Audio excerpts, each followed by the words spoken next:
on set? Well, yeah, I mean, once you get the uniform on, you are taken over by the spirit of Robert Peel. When you're standing in between shots, invariably old women come up to you and say, "Can you tell me where the tourist office is?" And instead of saying, it's easier to know where the tourist office is and to tell them, rather than say, "I'm not actually a policeman." And then they stand looking at you for ages thinking, "What's happening here?" But you just, you know, I got into trouble for smoking on set, wearing a policeman's uniform. And someone phoned the station and grassed me up. So whenever I wanted a cigarette, I'd have to go behind the pub, which was even more furtive. We had to stay kind of hidden a lot of the time on set. It was, you know, obviously for obvious reasons, we couldn't be seen to be police officers, but sometimes it was impossible. And I remember driving to the supermarket set one day with my arm shot and all blood pouring down and all bruises all over my face.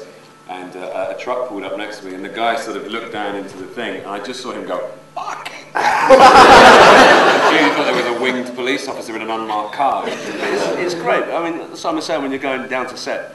But in the good uniform, because for me there are two uniforms. There's the one with the jumper and the slacks and the Dr. Martens, which is the bad uniform. And then the good one's the one when you've got the stab vest on and you look like the ones at the airport. That's the good uniform for me. But there are moments when you'd be going to set in Barry's car, and you'd pull up next to someone on the phone, and you'd just be sitting there thinking, "Please fucking turn around, please," just so I could go like that.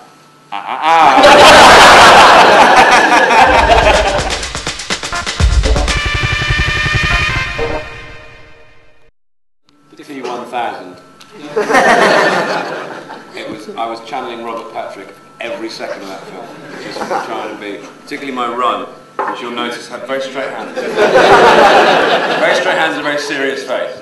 And everything Tom Cruise has done post The Firm, he always does a very fast run. And it was good because I wanted to play somebody who wasn't Tim Bisley and who wasn't Sean Riley. I wanted him to be someone who was different I hadn't played before. Because I'd had that criticism levelled at me that, oh, he just plays kind of slacker losers. Yeah. And I wanted to play one that isn't somebody who isn't that.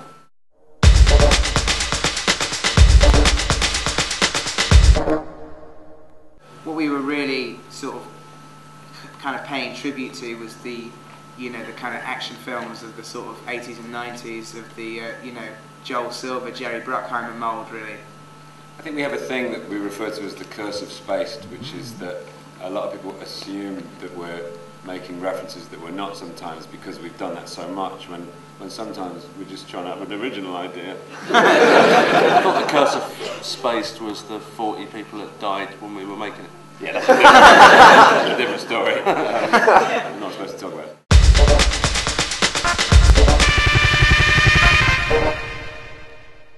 I don't know if there is a particular source we get comedy inspiration from, because, you know, our comedy kind of is personal, but there are plenty of, everyone that's good ever, you know, adds to the kind of cosmic comedy sun, and we're all warmed by it. Right, kids? I can't believe you got the clap for that. I can't believe it either. I wish the people who were at the queue at HMV for 5 hours were warmed by it today. They weren't.